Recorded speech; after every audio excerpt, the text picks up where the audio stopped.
Welcome to Jump Shots from the Goal Line. I am your host, Jonathan Dugan. We are joined back as usual by Mr. John Henningsen. Henny, welcome back, my dude. Ben sat in your stead last week and rocked it. We also do have Benny Diamond Hands back in the studio. He's just killing it as always. So not worried about his gambling in the least at all. But boys, we had a full weekend of football this week. What was it, from like Wednesday on, Thursday on, football basically like 12 hours a day, 16 hours a day, something like that. Full slate from Thursday, as far as I can remember. I don't think we got any Wednesday action just yet. I don't think we've been blessed with that. No, yeah, we haven't been blessed with that Maction yet. So let's not, I would love to say we have, but no. Started Thursday with the NFL, and obviously we had a little bit of background noise with college football. But then, for me, you guys got to really do the full enjoy. Like, so when you guys are working, and thank you for stepping up last weekend. I did miss a lot of college football. But boy, did I plug in this weekend. Boy, so good to be back. I'll just say that. So good to be back. Yeah, it's a little tough to have your hand in the honey pot when you're at a cousin's wedding, but hopefully that was fun for you, man. I know Ben hit the slate hard though, in your stead. So I gotta stop doing 24 picks every weekend. I just go with all the ones I feel great about. Like, I was at the bar on Friday and I was like convincing everybody Troy plus 15.5 was the move. Cause I read an article that told me that it was a great idea. I typically do this like week 1 through 3. It's like 20 games. I need to scale it down to like 12. I usually do better when I only have like 12 and I wait till I feel really good about it instead of just like falling in love with the line at one point and just firing. But you fell into that trap last week too, dude, with Tom Fornelli, and now you're just kind of falling right back into it, dude. But you got to get your feelers out there. You know what I mean? It makes me watch teams I wouldn't normally watch. So it's a necessary part of the research, if anything. Yeah, just like taking your lumps in the beginning. Yeah, pretty much. So where are we sitting at now? Like what's your record looking like? 14-24 hit. On the season, I am 27-47. So tracking for over 50% after a tough week 1. It'll mean a little bit more once I'm at that like 60% area, but we're getting there. We're working towards it. Little by little, right? And then Henny, I'm sure you probably hit the apps a little hard this weekend, right? Did you get on some action? It was nice to be back. I mean, that was a big part. I mean, that was part of Saturday. Which the nice thing with Saturday is like we did have a little bit of we had a little bit of information, right? I think week 2 is so much easier than week 1. Like, even just having some frame of reference of what these teams look like, even from a highlight reel, like helps inform me at least that much more. Like, I didn't want to touch the NFL today. Like, I looked at it. I woke up. I did well on Saturday. I feel like I had a really good idea what I was going to do Saturday, did well enough, and then like looked at it this morning and was like, I don't know, all these teams are stupid. Like, I have no idea. Like, I have no idea how I'm supposed to choose. Like, there's a couple games that I think you could have gotten away with, and made no money and just bet a money line on, like, your Ravens were going to win today. CJ Stroud starting his first game in a Houston, and he's going to be wearing a Houston Texans uniform, by the way. Probably not going to win, but there's no money to be made in that. So I just put the guns right back in the holsters. Just enjoyed it at the end of the day, right? Yep. Just watch football. Yeah, enjoyed it. That's a pretty loose term. We'll get there, but I get you. Well, let's jump into it. We'll just go over a little bit of college football week 2 right off the bat. Ben, what were some of your biggest winners this week? Like, what are some of the units that you hit that you're just like, hell yeah, dude, yeah. Right. The funny thing is, like, I probably should have waited to clear out like I guess I could pull it up in the chat. I didn't do any multi-unit plays this week, so in theory, all my winners were the exact same in terms of payout for the most part, unless they were like a little bit off. My big sad moment was realistically Wisconsin. The under hit, but Wisconsin did not cover. And when you're betting 2 things on the same game, you're likely to lose one of them.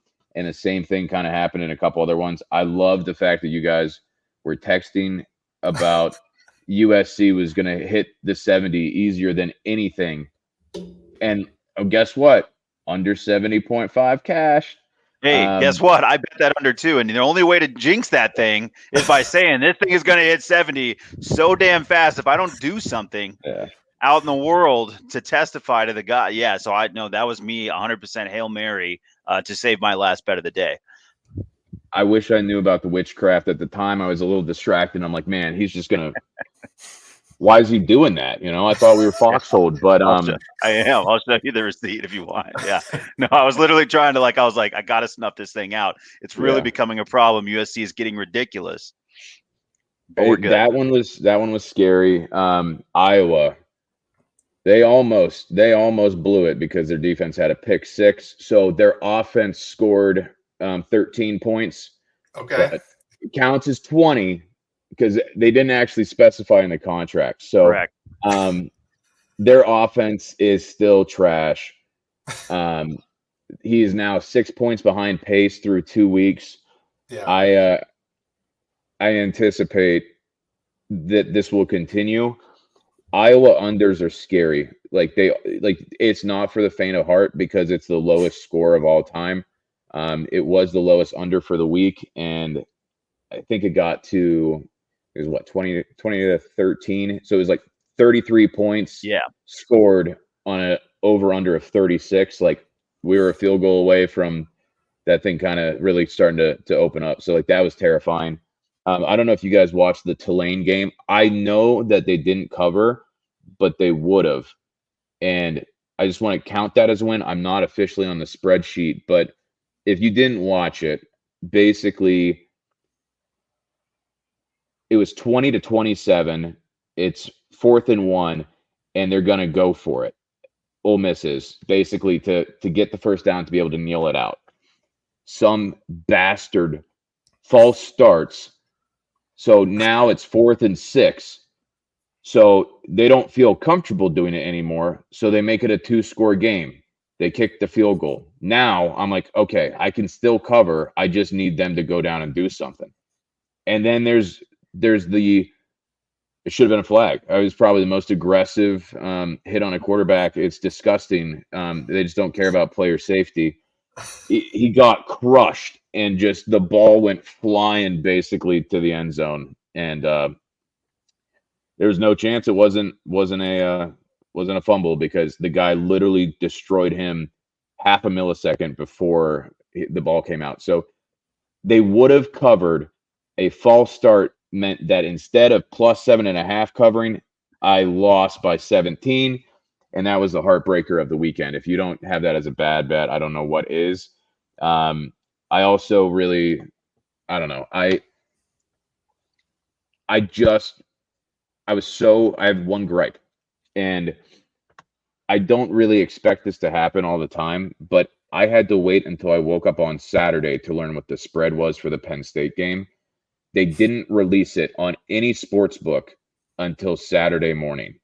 And I was hoping for maybe an over under 58 and I don't know, I was maybe a 42 point spread. And they dropped it at 41. I'm like, oh God, I don't know. And I just panicked and I didn't bet it. So I'm honestly a big loser this week because I never realized what happens when the team you want to bet on doesn't have a line available. And I've reached degenerate status. So I don't know. I had a couple really close calls, but those half points are amazing. And I was wrong on Texas. I'll say that. But I think if you go ahead, yeah. The streets are saying that you're not a real Penn State fan because you didn't bet it. It makes me feel like a fraud myself. But no, legit. I don't know. They didn't release Ohio State until Thursday, and Ohio State was playing an FCS team. I couldn't wrap my head around why no sportsbook would release a line until Saturday. It makes no sense. Why would you not throw a line out there and let people go crazy? It was the only team without a line. But I am proud that I stuck to my guns and I bet Alabama -7 because If I didn't take Alabama -7 and Texas continued to not be back, I would have hated myself. I had until they proved me wrong. They were never going to get my money on that game the other direction. So Texas is back. They're back. And yeah. They might actually be back now. And I'm glad I had the mental fortitude to not just be a sheep. I was like, I'm not going to take Texas +7. I'm going to take Alabama -7 because you got to prove it before you start getting respect from me. And they have it now, and I'm a little bit poorer because of it. So we're just chalking it up to a personal win, not a monetary win. I really had a couple personal wins this week with Tulane and Alabama. Like, I don't know. I just I'm getting there. I deserve better than those teams gave me this week. You certainly do, bro. You're a good man, okay? Like, you're a great sports gambler. Don't let anybody tell you different, okay? You're a strong, independent man, okay? By the way, so we are counting the pick six towards Ferentz like tracker because it's gonna be right up there. I think I'm pointing it the right direction now. This whole mirror thing is just throwing me off, but I have to add it. And so we're gonna go 20 points to deduction, right? It is very specific that it is total points scored in the game, and it's like they purposely left out offensive points because they know how hard that's going to be for Brian Ferentz to come up with plays that are creative that move the ball in any sort of exciting manner. So they have a good agent. They already have Ferentz on a lifetime contract. I mean, it's not. There's no way they were going to get away with being like offensive points scored. They're like, oh, buddy, we're not even taking that meeting. Yeah, we're not even taking that meeting, Iowa. The kids with cancer will be forever waving it at the Ferentz family. Okay, like that's not changing. But they got to have Big Daddy. They got to have Big Daddy Kirk like helping out his little son. So it is what it is. I can't believe how bad they are still, even with a better quarterback. Like I anticipated they would improve a little bit, and they have not. They are identical to last year's team that will have a over-under of 30 points every single game. So just know that you need to bet the under. And when you do bet the under, you're going to hate yourself, but you're probably going to win money because that team is bad on offense. Bad on offense. I was going to say the quarterback had a good stat line. Like he didn't show poorly, you know what I mean? But I didn't watch the game either it's because they just checked out. They don't really throw the ball, Duke, and it's not. No. These are laterals forward. You know what I mean? There's never been a forward pass in Iowa, and I mean, just as a lifetime bettor, you always bet the under in El Assico. And it's so fun to say El Assico, and it's fun to watch El Assico. And it is like genuinely the most fun I have betting the under at Iowa. I could bet the under at Iowa every week for the rest of my life. But versus Iowa State, it's an absolute lock. Because Iowa State will only pretend to put up a fight against Iowa the entire time. They'll hang around. They'll be like, oh, man, look at us. We're going to cross the 50. No, you're never going to do it. They won't do it. They won't do it. Listen, Henny, we got to watch the Big 12 slander, okay? Because we have an agenda on this podcast that the Big 12 is just moving the field goal post closer and closer, really. I keep pointing away. I know. They're coming closer. I don't know, but they're kissing cousins with Iowa. I mean, that's tough. Yeah. I mean, and they might literally. So, I mean, no, well, we'll see. To use both of your words, they're still both peeing with their pants at their ankles. 100%. Yeah. No doubt in my mind. So, did you feel like the last throw in the Utah-Baylor game should have been pass interference? Oh, absolutely. Yeah, big time. See, I didn't because I was on the, Utah -6.5. So I just want to be very clear that was a clean play. There is no question that was 100% perfect defense. And it's really unfortunate that we slander refs in today's society. Let them play, let them earn it. And they really did. Utah earned that 6.5. I was coming after those refs in that Illinois game though, because that was a game where they were I mean, you talked about safety. That was the safest game I've ever seen played. I mean, the way they were protecting those Illinois guys. I mean, they must have felt so safe out there. I was like, this game is completely slipping out of my hands. It's so fun to be on all sides of it. That's the thing. We're never we're just on all. I mean, that's the way you got to do this, man. You just take this instance by instance. This is about moments. That was a bad pick on my part. I'll own that too. I know I'm tailing you 90% of the time, but like there are certain areas, certain streets I know not to go down. I know these neighborhoods. I know I've been on these Pac-12 streets, and I know I got it in my bones sometimes with some of those picks. So that is a classic example of I didn't watch the week 1 game, but I had done a bunch of research, and people were higher on Illinois just within the conference than anything else. So I'm like, well, I didn't watch week 1 for them. They must be just as good as advertised from all the preseason lovey-dovey articles that are written about them. So then I fire on it. I'm like, oh, holy shit, that was a bad pick. I was just glad it was Friday, and it didn't feel like I lost that one because it was in the past. But yeah, that was bad.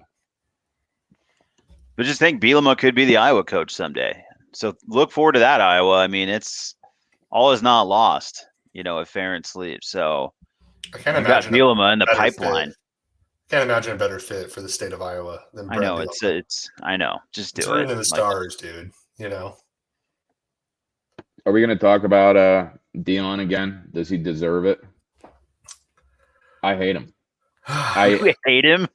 I hate him because he has a quarterback who was a top 70 recruit and the number 1 overall recruit in the country, spearheading his offense. And everybody's acting like he did something nobody could have done. And that's what my problem is. I will say, if you have the best players, he's won 2 win games. That's what everybody's crowning him already. Yeah. I mean, that part's a little, of course, but I mean, dude, he's talking a lot. Look, this is going to go both ways for him. Yeah. Mm-hmm. I mean, like we're going to get the reverse of this. So, like 1 week, you're going to kind of come on here and absolutely take a dump on him if you want, because it's going to happen. Like, it's not that good of a team. Like, I'm watching them in my eye, like as you mentioned, the quarterback obviously is solid, and then you have a weapon at wide receiver, a couple other skill guys, but I mean, and they're doing a good job coaching them up. Like, they're doing a good job managing the game, but this is going to like boomerang, and it's going to hit them in the face at some point here. The line that I thought was a trap, Ninja mind fucked me into taking it. And I was like, there's no logical reason Nebraska's +3, +3.5, whatever people might have got it at, unless it's a trick and they want me to take Colorado. And actually, they wanted me to take Nebraska. They made it so obvious that they flip-flopped it, where they wanted me to be so convinced it was a trap line that I went the other way and I took the trap itself. They're getting good. They're getting really good. But until Dion has more wins than toes, I can't really expect him to be a legitimate contender in everything your brain went through is exactly what my brain was going through watching them rush the field, though. I'm like, wait. So Nebraska is so respected in the game that when they get taken down, I'm just like, Colorado shouldn't be allowed to have sports. Honestly, like, they shouldn't even be allowed to have sports. You cannot rush the field just because you're 2-0 and beat Nebraska. I mean, for all the things that everybody's saying on ESPN, like, Dion makes a good headline. He makes a good headline no matter which direction you want to take it. If you're a Colorado fan, you cannot be rushing the field beating Nebraska. This is not Tommy Frazier, Yeah. I mean, which they haven't been, but Nebraska is easily one of the worst teams I've watched in the first 2 weeks. Like, Jeff Sims is awful. Like, you couldn't have been more wrong about that one, Ben. You were giving him his flowers a little bit. He's ass. I'd like to see Caleb Williams lead that team to a win. It's an impossible situation for a talented young man to succeed in. And I won't tolerate the slander. I won't admit that I was wrong. he was good in one game against Clemson, and he'll be good in more games. Once Matt Rule gets better talent around him, he's going to be Caleb Williams. He's going to be all the talk of the town. You can't tell me otherwise. He's very gifted. He's very gifted. I know Henny was excited to see Chuba Purdy up there, though. Those Phoenix. Yeah, guys. well, it was nice to get him out there, so that was nice. Yeah, it was nice to get to a local kid for sure. So we were excited about that. I know it's a great name. That's a great name. And Ben, sorry, man. I mean, you knew the deal though coming onto this podcast. I know. Dugan has been slandering Josh Neighbors for being kind enough to give his time for 2 years now. So, it's not like he hangs on to these things. It's not like he has a creepy little notebook or anything like that. I mean, I'm sure he doesn't have just drawers of information and bad takes. No, dude, never. I've never given a bad take in my life. Yeah, never. I was actually thinking about this the other day. Like, I wish I had thought about what I was going to name my kid as it relates to if it was a good quarterback name back in the day, because my oldest does not have a QB name, but my second son, I think, does have a QB name, and I can't kind of forgive myself for not giving him the opportunity to be a talented quarterback with a great name. I blew it on my first son. I don't know what I just wasn't thinking about it. Like, you don't become a college quarterback unless you have a weird name. And Chuba Purdy, like, unbelievable. Like, he was destined. Jackson Dart, Quinn Ewers, like, the list goes on and on. Like, General Booty, all of the best names become quarterbacks or they're nothing. And I wish I gave him the option. I will say this, that both of your kids have, without saying their names, they have cool names. Your first son, I could totally see him being quarterback, And then the second not a quarterback name. But the second one is named after the best quarterback in the NFL. So, Jackson Mahomes. I was like, no one had Lamar Crownover in the pool. Yeah, weird, dude. That's strange, man. Stupid. Sorry. I think you did a fine job, bro. I think you did a great job. Thank you. But, Henny and I were texting each other during the Colorado game, and him and I both came to the consensus that Colorado truly is just 3 players. It's literally just Shedeur Sanders, Travis Hunter, and that running back's pretty good. Outside of that, like, the one wide receiver had a good game, but, like, the rest of the team, they have no pass rush. They have like, their offensive line sucks. Like, when they play Colorado and Oregon, or not Colorado, when they play SC in Oregon this year, that's going to be the true test. That's when you're going to come on this show and get to gloat a little bit. How many toes does Dion have? Like, didn't he lose like 4 this summer? The moment you made that comment, I was doing the math in my head. I was like, okay, how many like turf toes did Dion lose? But I also felt guilty the whole time I was thinking about it. Well, you didn't Google it? Like, I need to know how many toes Dion's he had. a freak too. He might have started with 12, bro. Guy's fast. You know what I mean? How many toes does Dion? But Henny, does having an extra toe make you faster? Pretty sure. It's got to. Is it like a Flintstone situation where like the other ones are doing just extra work? It's got. He's got 8 toes currently. So he lost 2. That's actually a pretty good standard. Like, for my theory at 12. If we were to give him credit for getting more wins than toes, that's a phenomenal season. So until he does that, the jury's still out for me on if he's actually going to be successable. You got to have more wins than toes. He's gonna win games though, Ben. Like, why don't you? I mean, like, he's already won. Like, he's already better than he's past Nebraska already. Like, he's been there for 8 minutes. I mean, he's not. Is he gonna win a national championship or any of these things? I don't know, but like, he's bringing an eye to that program. Look, they're freaking all the major college shows are going there next week. It's ridiculous. Maybe like I'll hear that argument for sure. Like, is that a little early? Is it a little crazy? But he's bringing attention. He's going to have kids wanting to go and play there, and he's going to freaking win games. Like, he's going to win games. How long he does it, how long it lasts, I don't know, but he's going to win games. Now, will he win 9 games?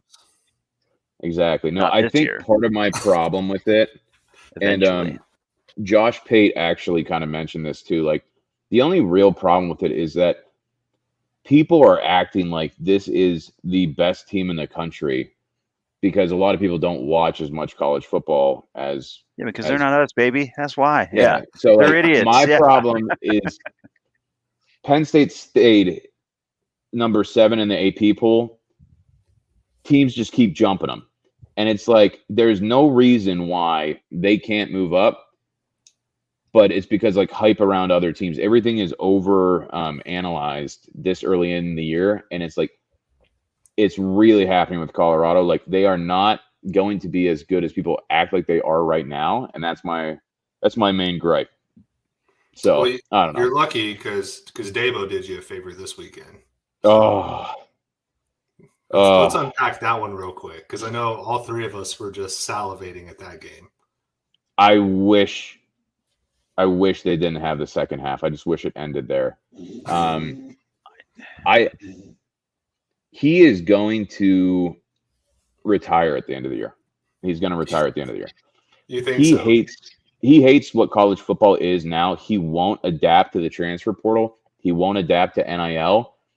And because of that, Clemson is not what they used to be. And he doesn't want to change. That's why they're as bad as they are. Money on it now. He retires at the end of this year. Man, those checks are too good. I doubt it. Maybe, but I would say I doubt it. But but that game was fun. I mean, like Southern Charleston. Is it Southern Charleston? Was it Southern Charleston? What was the name of the Southern? Something like that. Like, so whoever they were, like they couldn't even get a first down. They had like 60 yards, and we're like just right in that game.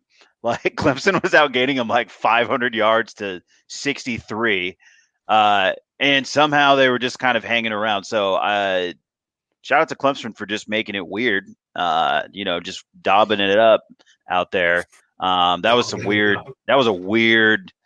Yeah, I still haven't found a really clever way to make fun of Dabo. Like, can you get drunk on Dabo Wabo? Like, what's the play here? I'm not really sure what the joke is, without just like going full court press on the fact that he's kind of like a sociopathic Christian overlord type. Yeah, I mean, he totally is. He's perfectly okay with Chick-fil-A not being open on Sundays. I can tell you that much for sure. Oh, dude. That's the one thing he is okay with. Yeah, for sure. 100%. You know what I mean? Yeah. Did you guys see that this is the first weekend first week 2 in 20 years that Bama and Clemson are both 1-1? I'll just say the first time in forever, like Alabama lost, and I was like, I don't know, I'm not that surprised.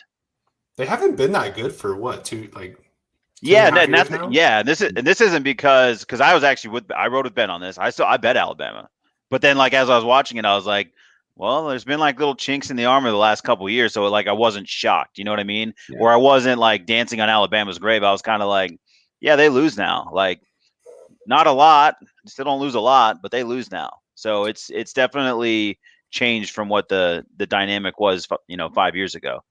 Their defense is not good. I'll say that much. It was weird because if you watch the first quarter, I swear Alabama was hitting so much harder than Texas. And it was like, as soon as that fumble happened, I was like, is Texas gonna start doing something? And it was like, I was watching that, I'm like, dude, this is going to be nasty. Bama's got that grit. And then specifically on offense, because to your point, defense is different. Their running backs were like slamming into dudes. It just seemed like they wanted it so much more. And as soon as they fumbled, it was done. Like they had a chance to just like assert what they've always been, and like they don't have it mentally. It was weird. Like I think a big part of this has really been that Alabama used to be the only team that the best players went to. And now we see 5 stars are spread out much more evenly. And so when you're looking at Georgia, you're looking at all the Texas, like all these other places, they're getting more of those 5 stars that used to exclusively go to Alabama. they are still incredible, but they do have chinks in the armor. And like, it's weird because to your point is it wasn't the weirdest thing in the world that Alabama lost. It was like, that was crazy if Alabama lost 5 years ago. And I don't know what it is other than maybe just a little diversification of where the 5 stars are going, but there's something a little bit off from how they used to operate for the last 10 years. It's wild. Totally agree. I don't know what it is either. Like, I mean, because the only other thing I can really point to is just, offensive coordinator luck or hiring the right guy. I mean, like that sort of thing. But I mean, the reality is Texas's defense at the end of the day looked better than Bama's defense. And that's all Saban. And I know like that's like driving him nuts, but they're making field goals now, which is something they didn't used to do. So they might just need to just kill their kicker. Yep, just a thought. I don't know. Just brainstorming. I don't know. They used to miss field goals and be dominant at everything else. It's kind of like the opposite of what U of A football is. We just be kicking them field goals, baby. But, the rest of it's just tough, man. It's just really hard out there. Quinn Ewers look good, though, to Ben's point. I don't think he should ever grow a mullet back again. See, I'm in the opposite camp. I would say physically he looks ill. Like, why get rid of the mullet? Like, I thought he looked happy and healthy with the mullet, and he looked kind of terrifying without it. So his play was better without it, but I don't know. Like, it's weird to me that he would be the opposite of Samson. It's like you cut his hair and he's better now. I don't know. Yeah, had he kept the mullet, he's splitting screen time with Dion right now. 100%. Like no doubt in my mind. Like they're absolutely neck and neck. But without it, he's just a guy. But he did look good. Just a dude with a good name for a quarterback. Yep. Strong. Absolutely. Were there any other big matchups that you wanted to talk about, Ben? Like any that surprised you? Wisconsin, Washington State was one of those ones that I just wanted to believe Big Ten hype. I wanted to believe in Tanner Mordecai. I'm off of the Wisconsin train. It's done. Their year's over. Pack it up. Like, there's no point in ever believing in them anymore. Maryland almost covered despite being down like 17-3 at half. I still hate Talia Tagovailoa, but I shouldn't bet on him, and I did. It's funny. So the picture you guys put out for the the picks, I was embarrassed to admit that because I was betting on Sunday and Monday and Tuesday and Wednesday and Thursday and Friday. Some people might have caught it, but I was on both sides of the Texas Tech Oregon game. And the funny thing was, all 3 of my bets would have hit because I had Oregon -6, Oregon -6.5, and I had Texas Tech +7. So I would have got the push. But I ended up cashing it out, losing like the dollar or so and then reinvesting it elsewhere. But I never in my life believed I would have been on both sides of a bet and not lost. So that's worth mentioning at least. But no, I didn't. I feel like I had so much more like fiery hot takes, things that I believed in, and I feel like my belief system has been shaken by just losing a couple of these lines. Like I have reassessed where I value Wisconsin. I've reassessed where I value pretty much everything else.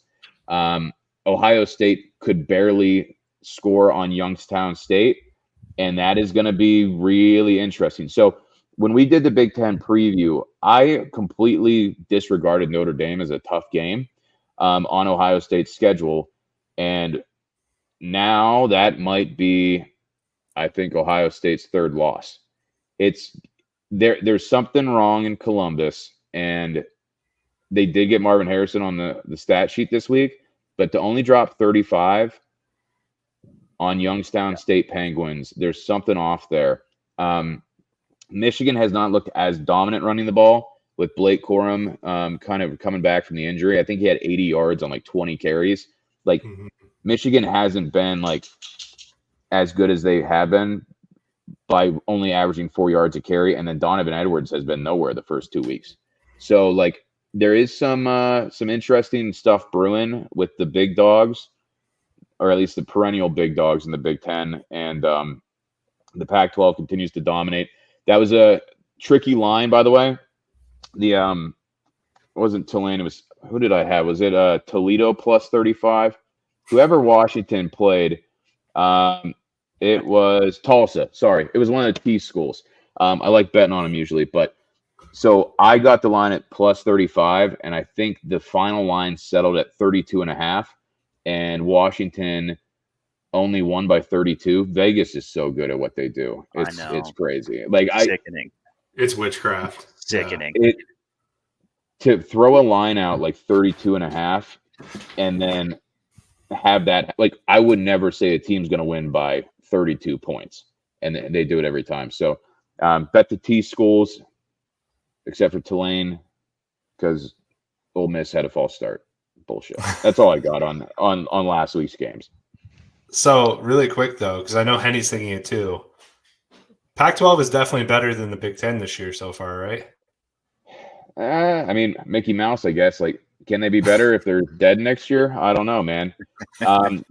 If you're giving it one last go, baby. Going away tour. Hilarious, man. It's the toxic love bombing at the end of a relationship. They're like, we could have been great. This is what you're missing out on. The Wazoo game, though, that reason the Wazoo game made a lot of sense to me was it was the absolute, like, give us our respect game. It was the nobody wants us. We're the misfits. Like, send us Wisconsin. Like, Wisconsin's ripe right now, and we're going to thump them. And it wasn't, I mean, right, it was still a tough game for them. Like, Wisconsin hung around, got back in that game. Certainly made me a little nervous. But the reason I thought, and then exactly what was going on, Wazoo, as soon as they're done, the coach is there, and, he's, like, crying. Everybody's crying. You can't beat a bunch of dudes that are crying together, dude. I mean, those guys are borderline, like, insane right there and at that moment. So, Wazoo might end up falling back to earth, and Wisconsin might rebound. Like, that might end up just being one of those weird ones. So that's like one that's like hard to register, because the emotional thing was going on there as everybody was saying, like, yeah, you know what? Good luck, Wazoo. Just good luck. They're like, we're Power 5 schools, damn it. We're Power 5. We're Power 5, which is a really weird thing to say as you cry.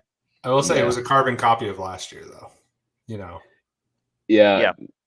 It was that was actually like that's why I took the under on it, but I shouldn't have taken the second bet on it, which was Wisconsin to be actually good this year. So I don't know. They actually filed a lawsuit, I think, that morning. The two leftover schools, and so like you can't file a lawsuit and then lose the game. So like that should have been public knowledge ahead of time. You can't just drop that and expect somebody to not perform the day they drop a lawsuit. That wouldn't be a good look. So that was tough. Did Cal lose? Cal lost to Auburn. Yeah, 14-10. Cal was up like 10-3 early, just really jumped on him, and then probably didn't pick up a first down for the entirety of the rest of my viewing experience. Cal is an awful football team. Do not bet on them. That was a bad team. They're terrible. Do not bet Cal under any circumstance. Think that Cal is going to cover anything. You could bet Cal unders probably. That's that was a bad offense. Mm-hmm. I don't know why I was watching that. DJU though in Oregon State, would he go like 4 passes for like 110 yards, something like that? I didn't have any action on it. I didn't watch it. I actually wanted to bet on it, and I couldn't find I couldn't find the line, and I just panicked and accidentally fired on OK State instead. Yeah. And I was like, "Fuck it, I'll roll with it. I think they're gonna beat ASU anyway." But I meant to take that line, and I didn't end up taking it. So then I didn't watch it because I was upset that I just saw OST, and I'm like, "Oh yeah, we got it. It's got to be. It's the same." And I'm like, brings me to Gundy, who is a man who's 40, who's now 56, which is startling for me to hear. Just running practice against Arizona State, just setting up cones in the middle of the quarters, just kind of – he played 3 different quarterbacks. This guy is just like trotting him in and out of there, not even – no run game. They're like, you know what, we're just going to kind of just run drills against Arizona State tonight, and we'll we'll hand it off a couple times in the fourth quarter and close this one out. That was a sick little weird game too. Everybody's very excited about Rashada there at Arizona State, and maybe they should be, but like just pump the brakes on that. It's not that ship ain't ready. That's not it. Not yet. There's a reason that dude decommitted like 3 times. Just well, it might have to do with he kept getting promised millions of dollars by all the Florida schools to play for him, and then he would find out it wasn't real, and then he'd have to decommit, and then somebody else would offer him money, and it was real that time. And it's like, yeah, little NIL boy over there just chasing the bag. Yeah, for sure, dude. Found a real bag somewhere, but not. Speaking of Florida schools, though, go ahead, Henny. I was gonna say, I just love that. Like the end of that story was like, but he just fell in love with Arizona State. Like, you know what I mean? Like after all that bullshit, like chasing after he's running around trying to find all the prizes and cash, like he's in supermarket sweeps or whatever. He just like it was Arizona State all along. It had to be. It was Coach Dilly. I always knew it was going to be Coach Dilly. I used to eat Dilly bars growing up. Yeah, no, it was just a ridiculous story. But go ahead, Duke. And the Rashada thing absolutely kills me. I was just going to say, speaking of the Florida schools, is Miami back, boys? Are we getting good old 2 Live Crew out there pumping up the crowd again? Are they back, or is Fisher officially dead? I think this is probably proof of how bad of a coach he is. He could recruit, but he cannot coach. And his hot seat is through the roof. I don't want to give Miami any credit because they haven't been back in forever, but Cristobal, in theory, was a good hire, and they screwed me a bunch of times last year. So like I can't give him any credit. I have to just instead want to fire Jimbo Fisher. Like that's my solution to admitting that I was wrong on that pick. Yeah. That's right. I'm there too. I think you just have to fire Fisher for how well Florida State's doing while simultaneously tanking A&M. So it's just clearly like all signs point to Jimbo at this point. Because I'm with you. And I'm sure Dugan, you're probably wanting to chomp at the bit at this. Like when have we ever been Cristobal guys? Never. I mean, ever. I can't just because he wins 2 games. I can't. No. What are we gonna give him his Dion crown? Yeah, he's not Dion. He's got all his toes. Like he can't be, dude. Yeah, I'm 100% in the boat of that wasn't a good win. That's just a bad A&M team. So whatever. I will say though, if Miami is in fact back the same year Texas is, and we get a Miami Texas just national Florida State being back too, like it's all the blue bloods from back in the day, the ones who've been forgotten, you know. It's why I know Penn State will win the national championship, because we haven't been relevant in a long time. So it's all the old has-beens. Yeah, play the hits. We're sick of the same show over and over and over again. I don't care about Ohio State and Alabama. They're done. They're old news. They're nothing anymore. Well, you know what's going to happen, right? Like A&M's going to fire Jimbo, and then Florida State's coach is again going to go to A&M, and then Dion's going to go to Florida State, and we're all just going to simpatico. It's going to be great. Are you saying college football rigged? Yeah, for sure. Absolutely. Yep. This is all part of the Illuminati's plan to get Dion to Florida State. It all comes down to Roger Goodell. It's his agenda as well. So all things run through the Denver airport, Ben. It's right in front of our face all along, buddy. That mural, I thought, I swore that blue demon horse was just, it didn't mean anything, and it's like, now I know. You can finally do this on video. Yeah. There's a reason. There's a reason why Dion went to Colorado, dude. That's all I'm gonna say. That's all I'm saying. It's a year-long Illuminati meeting. That's all this is. So Dion's definitely going to get hired by a big program, though, right? Like, can we agree on that? Oh, yeah. No, this is a temporary stop on the road. The real question is, how many times are those players going to transfer? Are they going to be like the JT Daniels career record, where it's like, first I played at USC, then I played at Georgia, then I played at Rice, then I played. It's like, are they going to end up looking like that by the end? Because they're following him wherever he goes. It's by the way, JT Daniels won at Rice this weekend, so just thought I'd throw that out there. That's how much of a sicko I am. He's a man amongst boys, you know. Like when you're 37 playing college football, I would hope it would look like it on the performance. Whedon, dude. You know? I love watching USC quarterbacks take their gap year and then travel through Europe and then come back and then they take on some of these. Like it's hilarious, like because these kids do have like brand recognition just from being a USC quarterback, and they'll just have a gig in college football, just slinging it somewhere. Dude, Max Brown is still living off of USC by being on the Pac-12 network. Yeah. Right. That's what I mean. All these guys, like this, being a USC quarterback, whether you ever make it or not, clearly pays. Former Pitt great, by the way, Ben. Yeah, right. It's so funny to me. I don't know any of their quarterbacks that they actually had recruited that stuck there. I think last one I remember was who was the one who looked really dumb? Darnold. Darnold was like the last one that was recruited and stayed there. All the rest have been transferring out for the last 15 years, and I don't understand. Like, what did they do that like those guys are the only dudes who get picked up in the portal because they don't play for USC. They almost never play for USC, and then they're just the starting quarterback of West Virginia, of Ole Miss, of Pitt. Like, what is that? I don't get it. It's so bizarre. Yeah. They all do end up in the Appalachians. They do. Like the cryptids they are.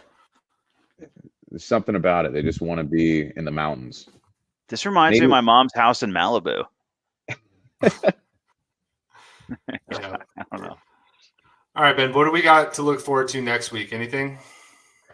Of course. No, there's a couple of interesting ones. We have the backyard brawl. I have no clue on which way to bet this right off the bat. So you have to. But it's 1.5 point spread right now, and I'm looking at that like I don't feel good about either of those. So I may that's probably going to be an over under that I throw out there to kind of get the juices going and root for something, but not really, make a courageous decision and pick a squad. There's also Penn State, Illinois, my famous trap game. I don't think it's a trap game anymore, but the line's at 14.5 now. I feel much better about it now than I did previously. It's still a weird kickoff time though. We do have a few that are kind of interesting, but I think the best one that everybody's going to have circled is Virginia Tech at Rutgers. Rutgers is quietly 2-0. The line's 4.5. Sing us a song, the Shiano Man.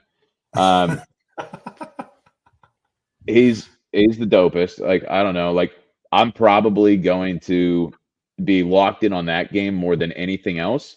You have the Brain Bowl between Duke and Northwestern. I think the Devils are better than the Wildcats there. I don't know how much better. Like 19.5 is a lot. Northwestern, they kind of came out and didn't look as atrocious this week. But we have a repeat of last year's curb stomping of Michigan State. Washington is playing Michigan State right after the best coach in the world, Mel Tucker, has been originally reported as fired, but instead he's just on unpaid leave. So I love Washington to just beat the shit out of Washington, or Washington to beat the shit out of Washington. Washington to beat Michigan State. You were getting there. I was getting there. But yeah, that's one that I'm literally going to put in while I'm sitting here talking to you boys. And then if the sad train continues in Nebraska, I wouldn't hate it. I might take Northern Illinois against them just because I'm a spread, not necessarily money line, but there's not a lot that are like really, really, really great games, in my opinion. There's a bunch of random ones, and if you're a big sicko, like you'll like some of these matchups and these lines, but like Oregon's at Hawaii, that doesn't do anything for me. You got TCU at Houston, like Fresno at ASU, like probably Fresno to cover there. I like that. Colorado State, Kansas, Nevada. Like there's not a ton that are really, really good. And it's a problem because we don't have any good games, in my opinion, that are going to get the juices going. So you got to lock in on like Northwestern and just Duke and see what happens, because that's a funny good bad game, and that's what we have a lot of this week.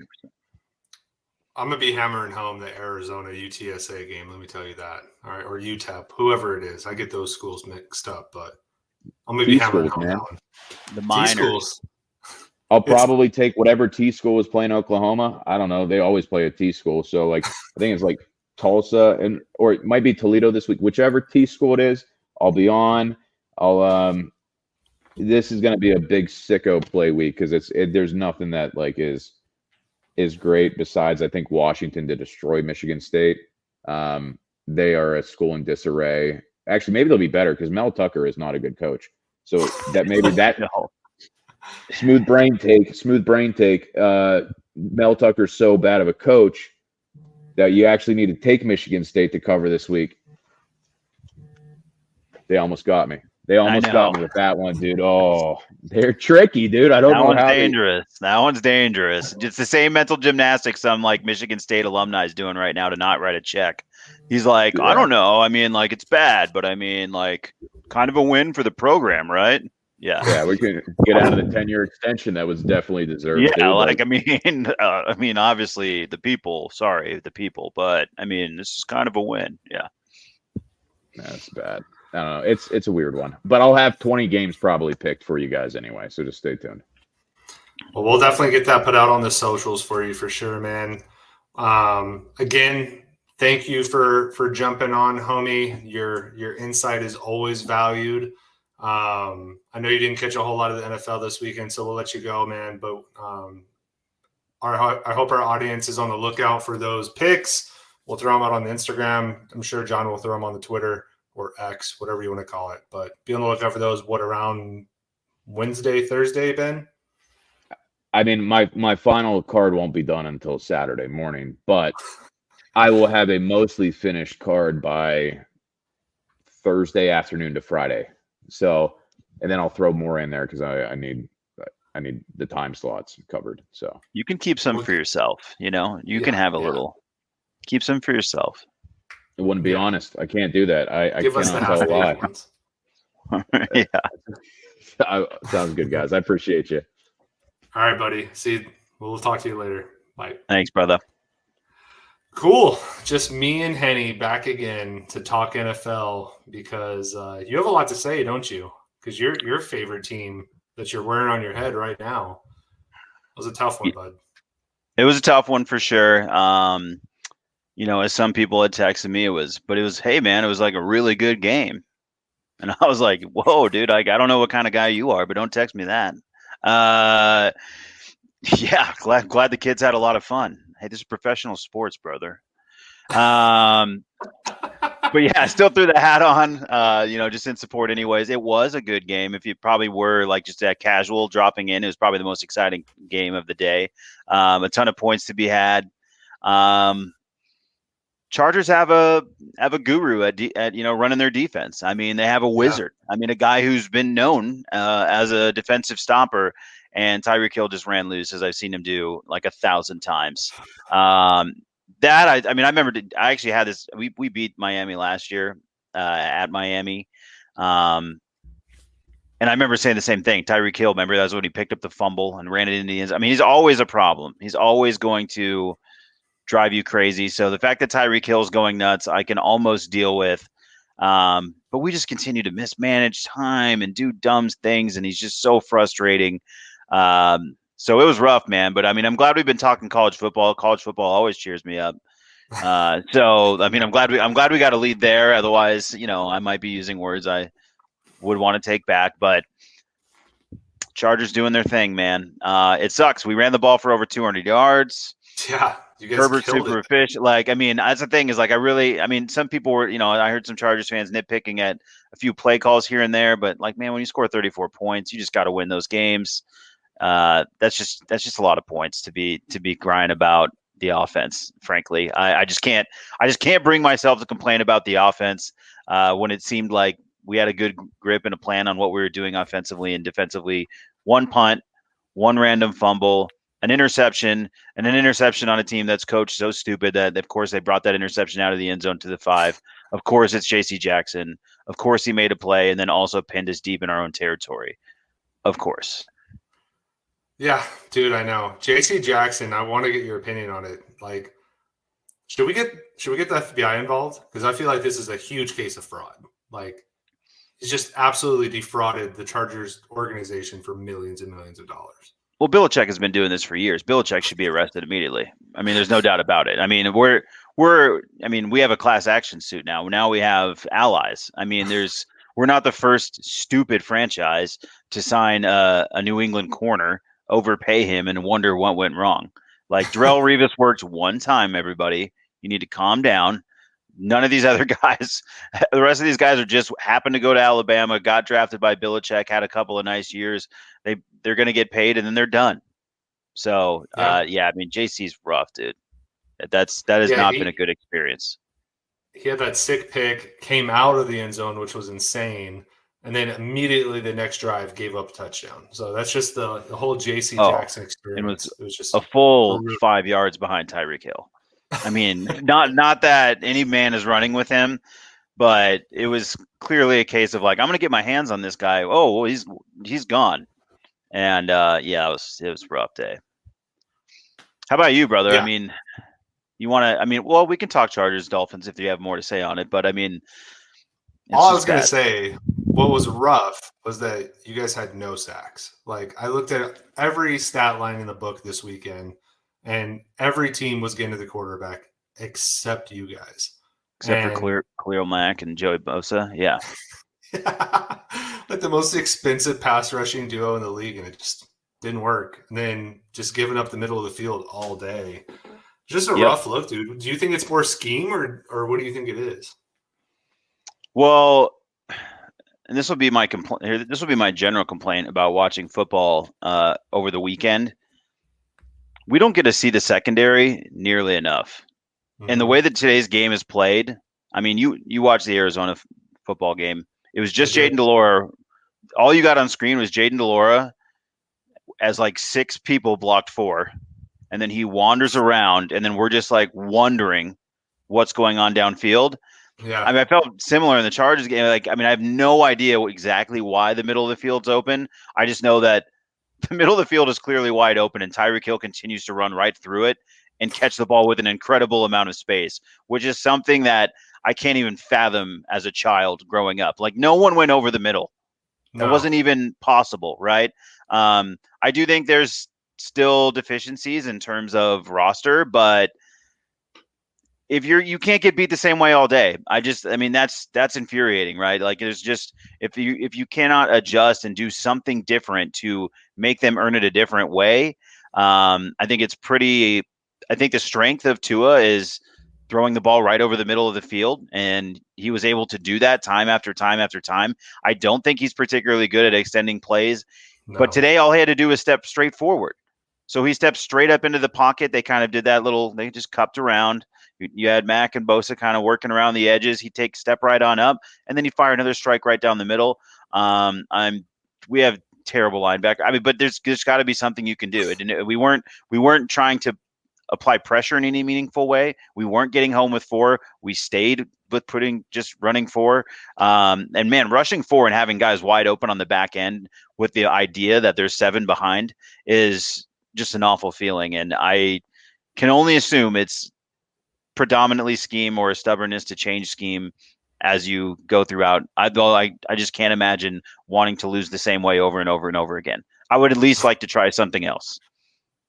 Yeah, it was a rough look, dude. I was texting you. I was texting my other buddy, Tyler, who's a Chargers fan, and he was saying the same thing. I mean, he took it a step further. He was saying it's completely embarrassing that the way you guys lost when you have Derwin James, like just all, Bosa, Mack, like all the weapons on defense. And it's just that's why he feels like it's the coach. Like he just wasn't making adjustments at all.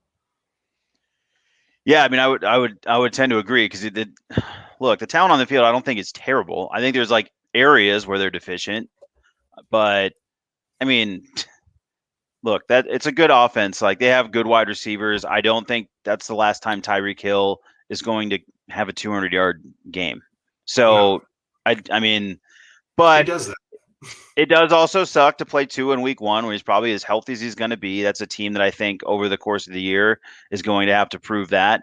I I don't know, man. It's tough. It's to me, it's the coach. I mean, it's the only place I can really point a finger at this point, with 100% certainty.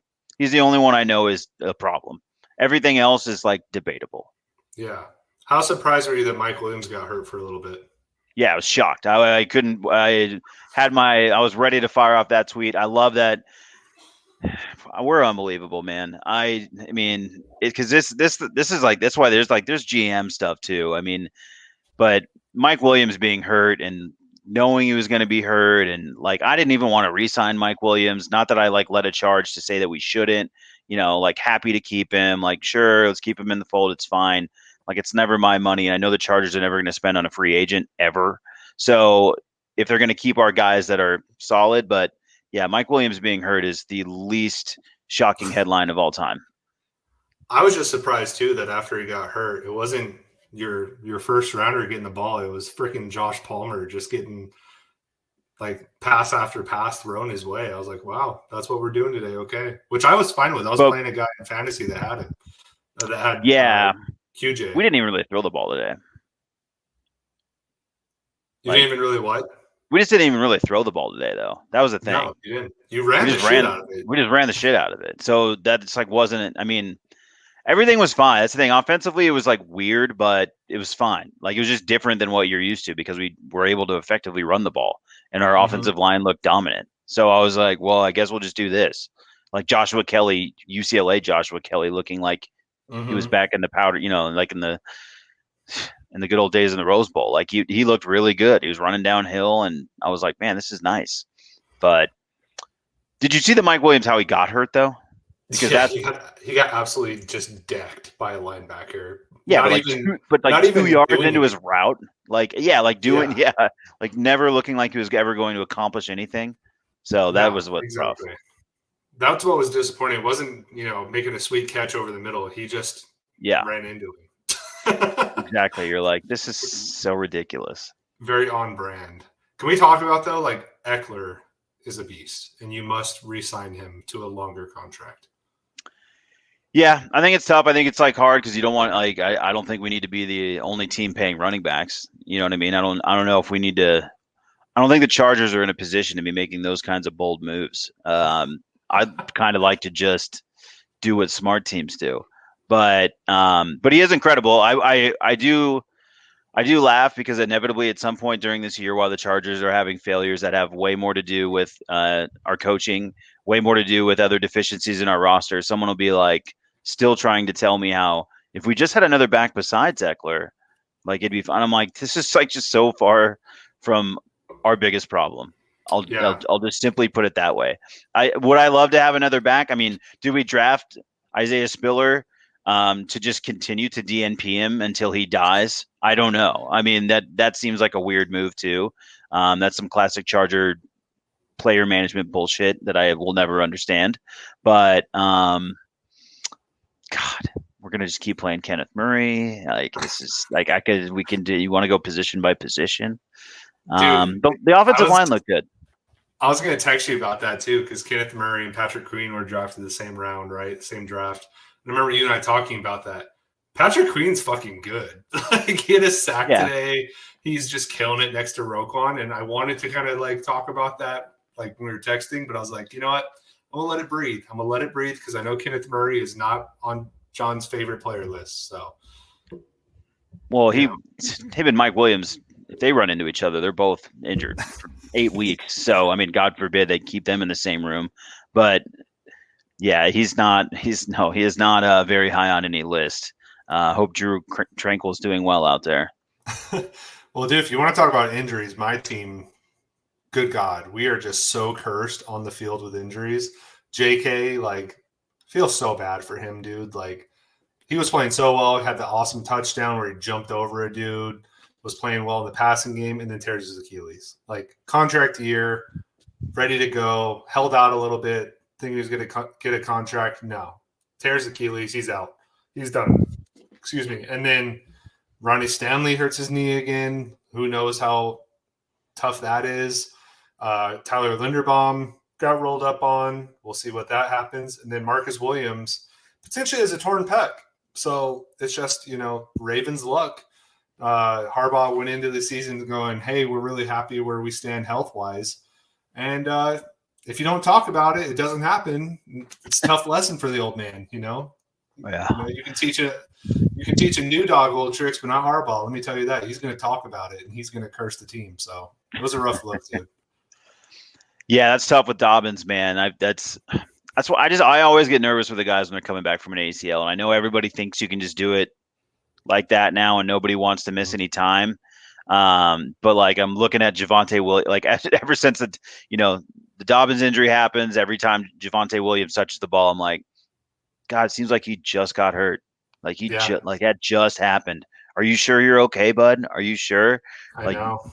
And so I don't know. It just, those are tough, man. Those ones suck, but like I just feel the only thing that's frustrating is to me I feel like it's pretty predictable. Like I mean, I know some guys come back, but man, they need that time. They need that time. I mean, I'm glad to see Cam Rising not playing at Utah. Yeah, dude. Let that white dude just throw the ball around. So yeah. No, dude, it was tough though. And then like the rest of the game, like we have a brand new offense where there's a lot more to it than just running the ball like it has been the last 3 years. And you could tell that Lamar was a little rusty with it. The O-line wasn't playing great. But dude, Zay Flowers, dear God. I know that you don't want to hear it. I know that, but No, I don't, dude. I don't care. I love watching you guys throw the ball behind the line of scrimmage. I'm that dynamic passing game's looking sharp. Yeah, believe me, I know. I was like, that's another handoff, bro. You just drafted another running back. Basically, dude, it was so embarrassing though, because even like Jen walks into the room and she's like, "Who's that guy? He's tiny. Is that Hollywood Brown?" She's the only player she knows besides Lamar. Yeah. And I'm like, no, we only draft exclusively small wide receivers that look like they're bagging groceries. But he's really good. He's impressive. No, he looked good today for sure. He shook a few guys. Odell looked okay. I think they're bringing him along slowly, and then not having Andrews was tough. So, we beat the Texans, but the scoreboard doesn't really tell the whole story. Like it was rough there for a while, dude. And I was like, dude, if we lose to the freaking Texans after I talked about Paul Wall on the podcast, like I'll never live that down. Just never, But yeah, you don't want to lose the Texans. There's no way you're losing today. But did you like what you saw offensively though? Like, I mean, I know obviously it's a little rusty and whatever, but like, were there like things that you're like, oh, I could see how this can work? Yes and no. Like we didn't air it out a lot. You know what I mean? It was a lot of just like bubble screens and shit like that, which that infuriates me as a fan. I think that's the most annoying shit in the world. But I think it was just because it was the first game and they wanted to come in slowly and kind of run a vanilla offense, especially not having Mark Andrews there. And then with the offensive line already kind of messing up and then losing JK, I think it just made it even more vanilla. So jury's still out on it. I have no idea. I do like the wide receiver talent we have. It's nice to not just see, a dude that's been out of the league for 2 years catching balls from Lamar. That's encouraging. That's really good. It's nice having 3 first-rounders out there. But again, jury's still out. Lamar looked really rough. The interception he threw, I get he didn't have a lot of time, but he threw a shit ball and it got picked off. And then he fumbled it. He didn't look sharp at all. And it even made Harbaugh say that next time they're legit going to like play the starters in the preseason because they all looked that rough. So it was rough, dude. Yeah. I don't know. Not my favorite game, but a dub though, a win, all you got to do is beat the Texans and move on. So I will say though, I felt a little vindicated because we talked shit about Will Anderson, them trading up for him and making that draft pick. He looks incredible. He looks very, very good. He got a sack. He was all over the fucking field. He was very good. CJ Stroud, though, jury's still out on him, too. He's a little risk adverse. I'll say that. He's very vanilla himself, which first game in the NFL, you're probably going to be unless you're Geno Smith. So, For sure. I was like, that's tough. That's tough. The arm is there. You can tell. You know what I mean? He's got arm talent, but he wasn't doing a whole lot, which worked out fine for us because neither were we. It was honestly a very boring game outside of a few things. Just both teams didn't look ready for the season to start. So I don't know. That one was buried on red zone. That's why I was like, I'll just ask you because I'm like, I'm not clicking over to that either. I'm not. No. I wasn't seeking that one out today. I have to stay far away from the Texans, man. Stay far away, dude. Like, I totally get that because like not a whole lot was going on in my game, and then after my game, I turned on red zone, and I felt like every 5 seconds it was just Chargers Dolphins. I'm like, dude, what is going on with that game? It's drunk. And yes, it was all the way to the end because your head coach was just doing things. So doing some things, and only 9 seconds left in a half, and they give up 3 points. I know it was insane because JT Jackson pass interference because he's an idiot. It's on a shit Hail Mary too. Like wasn't and all. There's 2 seconds left in that play. Just tackle him. Like just all you have to do is tackle. Like let him catch it. I don't even care. Just give it to him. Yeah, you know that Tua is not getting into the end zone. We all know his arm strength isn't there. Yeah, like, no. So frustrating. I felt bad for you that entire game. I was just texting you and Tyler like, dude, this is brutal. But almost worked out. Almost. But I was going to be happy for you, but also, you know, Angry John's the best John on this podcast. So it worked out for everybody in general, except you. Game was a long time ago. I'm a changed man now. Game was a long time ago. Yeah, this isn't like when the Suns lost in the playoffs and we immediately came on the pod and just eviscerated our favorite team. You know, you gotta let it breathe a little bit. That's much tougher. There was a little bit more time to heal in this one for sure. Right. No, but the rest of the games were, like you said, like I think for the most part we were able to kind of discern what was going to happen. I was shocked that Tampa Bay beat Minnesota because Kirk Cousins had a pretty good game, but that was crazy. And then, dude, the Bengals, what the fuck is going on in Cincinnati? Joe Burrow had like 80 yards passing. Like basically every quarterback that got paid this summer played like shit today, which was just shocking. It was wild. Yeah, I mean, right. Who else got paid? I mean, Herbert obviously got paid. He was solid. But like Geno didn't play that well. But Geno didn't play well. Burrow didn't play well. Yeah, Burrow. Yeah, and would say whatever you want. Herbert still lost. I mean, even if he played well, whatever. He did play really well though. Herbert's just good, man. He's so solid. Yeah, but you're right. Because God, they were bad. The Seahawks look terrible. They had moments where I was like, "Oh, damn, they look good." Like the one route that DK had, where he shook him and went to the end zone. I was like, "Damn." Yeah, that was that was nice. Yeah, that was really nice. Respect for DK on that one. Big man shaking like that was nice. Yeah, you know. But then what was it, dude? Like 4 plays later, DK's like shoving a guy, you know, without him looking and stuff. It was They just looked bad. They looked really. That's bad. what I'm saying. They just looked like off kill. And because I mean, we'll see. Like time will tell with that Rams team, but. I mean, I don't even know who these guys are. I mean, which is fine. But Nakua, like the only reason I know him, the only reason I know who he is because when he was on BYU, he eviscerated Arizona, and that's when you and I were in Vegas, and they lost. Yep. I do know who he is too. Yeah. But it is like a bunch of guys that I'm like, wow, I didn't even know this guy was still around, or like it's sort of like, yeah, there's some dudes that I remember from college football, but not guys that I mean, you know, the Rams haven't had picks, so I mean, it makes sense. But hey, they looked all right today. I mean, they were Stafford slinging it around over 300, total opposite of Joe Cool there. Which I mean, I guess that's where we started. I mean, I don't know. Did you? I saw bits and pieces of that one too. Obviously, that's a weird thing about the NFL is you couldn't really watch every single game. They play them all at the exact same damn time, and especially like in these early weeks before there's buys, you're really loaded up. But I just saw a lot of Myles Garrett going nuts. That's always a thing. So that's what it was. I mean, Burrow, I think, had the lowest amount of time in the pocket of any quarterback in the NFL this weekend, which no surprise there. I mean, I feel like that offensive line has been a joke the entire time he's been there.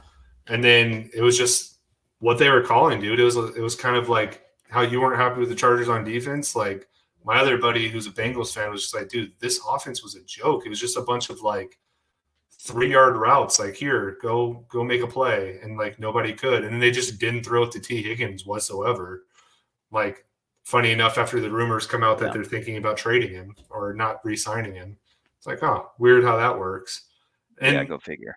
That game pissed me off because of Jamar Chase's comments after the game. Like, I hate the Browns, don't get me wrong. But, like, you took an L, a really big L, and then you're still calling them elves and stuff. I was like, you're just being a shithead. Yeah, I like, did see that. Yeah. Yeah. So that was probably my least favorite game. My favorite game of the weekend, though, was definitely the 49ers just shit pumping the Steelers. That was who could have seen that coming? Yeah. I mean, weird, right? God, Steelers, like, I mean, yeah. I'm so glad that I at least text somebody about that. I have not understood this.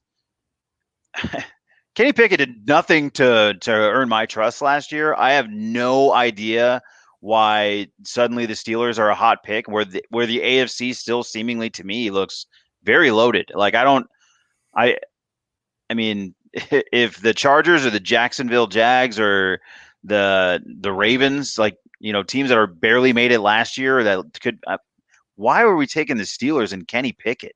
I mean, that just made no damn sense to me. Average wide receivers.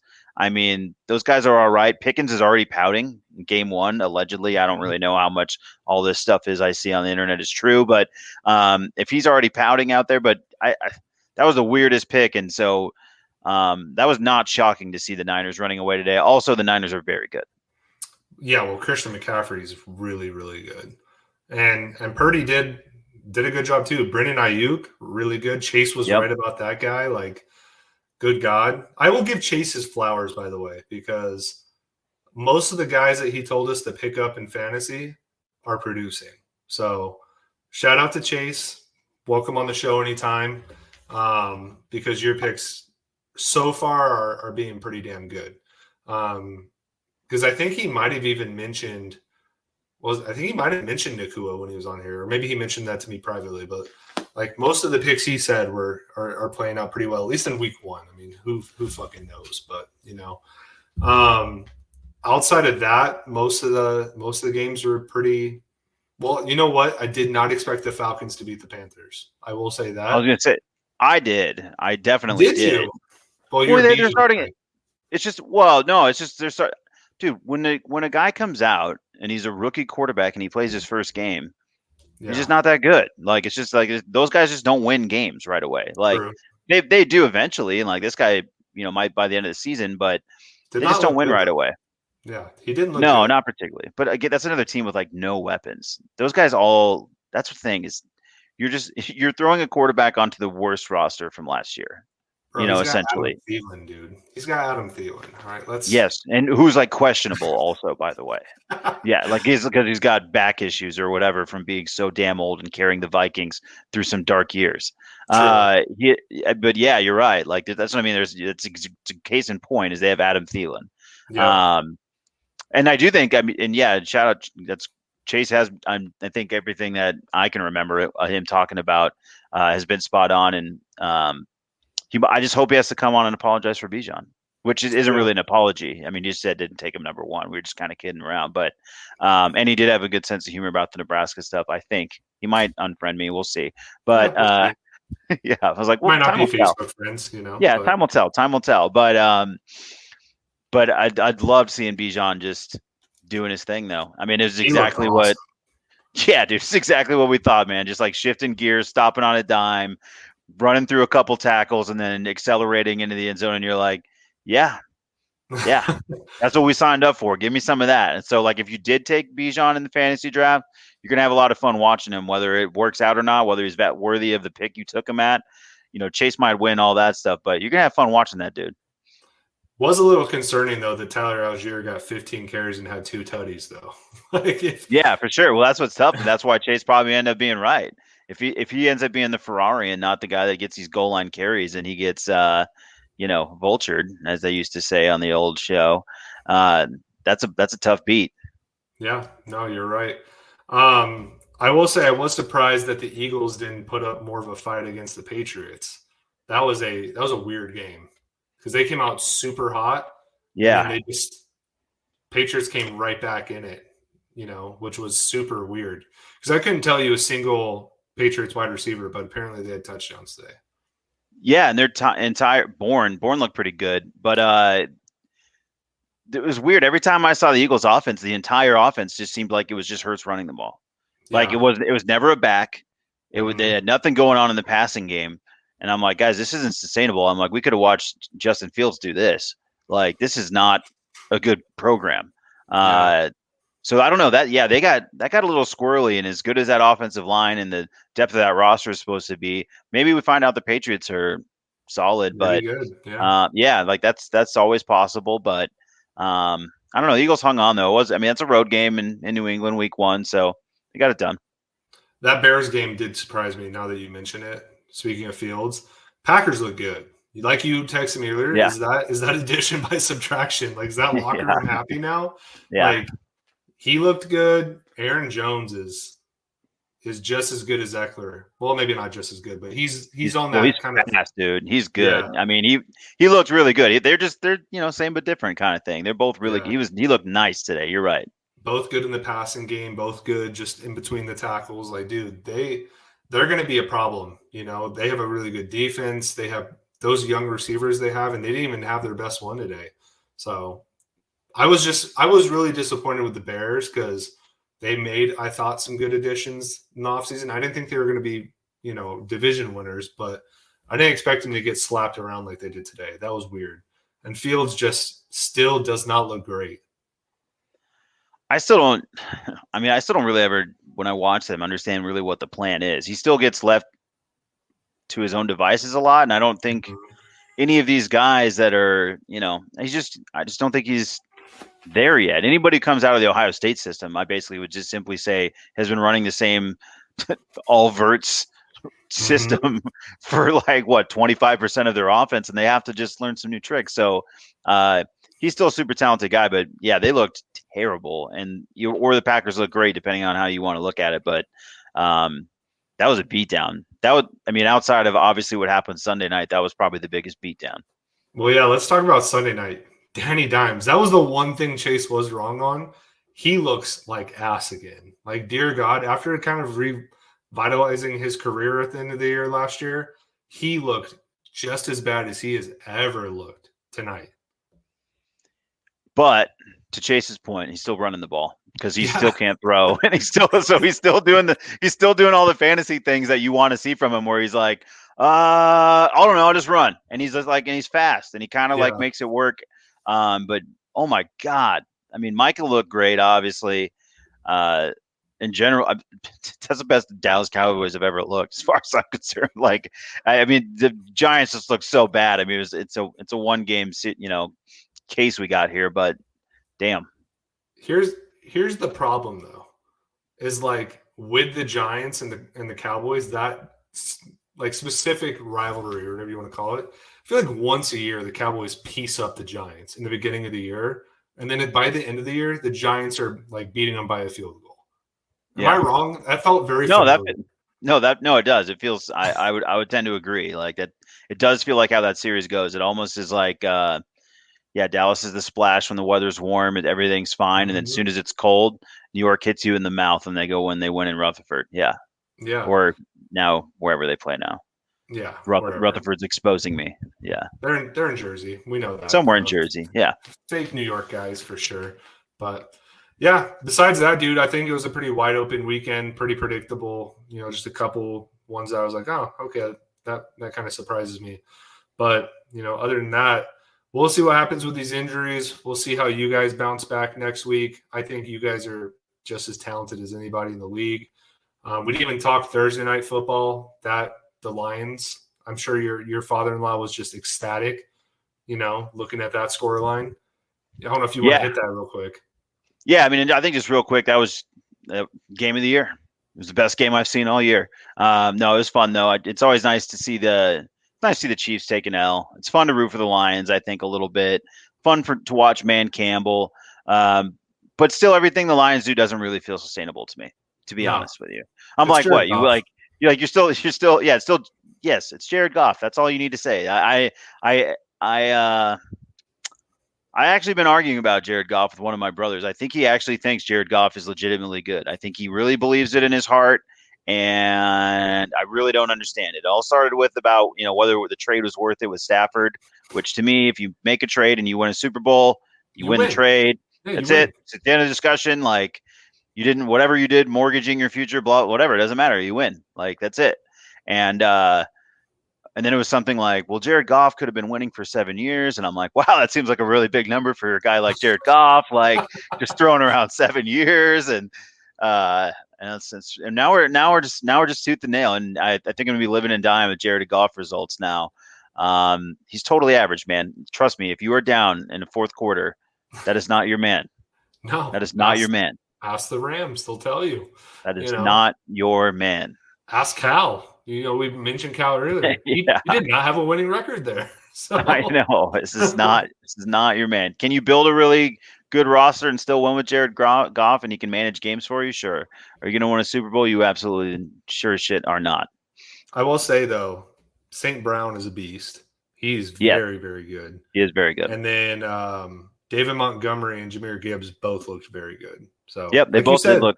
Surround him with talent. He'll get you a few games for sure. So congrats 100%. Congrats to the Lions. That is their Super Bowl, like you said. That is it. They won. Hanging in the rafters. Another banner. Beat Patrick Mahomes. I will say though, Jared Goff is becoming a little bit of Patrick Mahomes, like kind of arch rival. This is the second time he's beat him. He's 2 for 2. 2-0. Yeah, he's 2-0. Don't you think those stats were getting thrown at me as if they were like super official? I'm like, it's all pure anecdotal fight. Like, well, I have a memory, and let me show you this stat against Patrick Mahomes. Some good stuff there. A lot of meat on that bone. Yeah. All right, man. Well, NFL was fun. We look forward to it next week, and then college football week 3 next week. We're already almost at an hour and a half, so we'll let you guys go. But before you go, remember, hit that subscribe button. Yep, it's going to pop up right there after I do this video editing. And then make sure that you also leave us a rating on Spotify, Apple, whatever's your choice. Follow us on X. Follow us on Instagram. We're almost at 1,600, 1,700 followers on there. That's insane. We need all y'all to come over to X, though, because y'all need to talk to Henny as well. So go ahead and follow us on Facebook. Follow us on TikTok. We're on everything. Every kind of social you can think of. We're putting content out there, and we want you guys to follow us. So please continue to do so. Outside of that, I hope you all have a wonderful, wonderful rest of your week. Enjoy Monday Night Football. Yes, it is back. And then, Henny, do you have any closing thoughts? No, man. Just glad to be back in the college football game. Thanks for covering me last week. If you get out to the golf course, make sure you get your tasties. Don't forget about your tasties. I was out there at the links this week. I was doing it. So, I got out there. I snuck one in this morning before. I was like, it's just a Ravens game. I can miss a quarter. But, it's the Texans. Come on, man. It'll be fine. Yeah, dude, but I 7-6. You're fine. but find us on socials for Saturdays, man. We're trying to have as much fun with the college football stuff. I think you guys can tell that's probably like a leading passion, for us, or at least for me on Twitter or on X. I'm gonna say Twitter. I'm not even gonna say X, bro. I can't do it. Yeah, definitely. College football is definitely your thing, though. Like your content is actually getting attention. People are actually responding to your stuff. So I think somebody responded to your Colorado rushing the field tweet. So that was great. Yeah, we had she was that just made me laugh because you just dig into someone's profile and she's like a thought leader. She's like out there like consulting businesses. So thought leadership. If that's what you're looking for, we have an allegiance out there now. We have an ally in the business community. Thought leadership. College football Saturdays, Big 12. It's all coming together, baby. It's everything the ACC and Pac-12 could have been. Yeah. And just know our agenda moves forward every Saturday about the Big 12. Ben's not here anymore, so we'll just say it. Big 12 has been much better than the Big 10, and the Pac-12 has been better than both of them. So the SEC is not looking too great either. So Pac-12, baby, this is our year, our swan song. Arizona is part of all of the top 2 conferences in the nation right now. We're in both of the best conferences. I mean, it's pretty obvious to me. It seems clear. We like to dip our toes in both pools, apparently. So that's right. It's Wildcat Nation, baby. All right, homie. Well, I'll let you get going. Everybody have a great rest of your week, and we'll talk to you next week. Bye.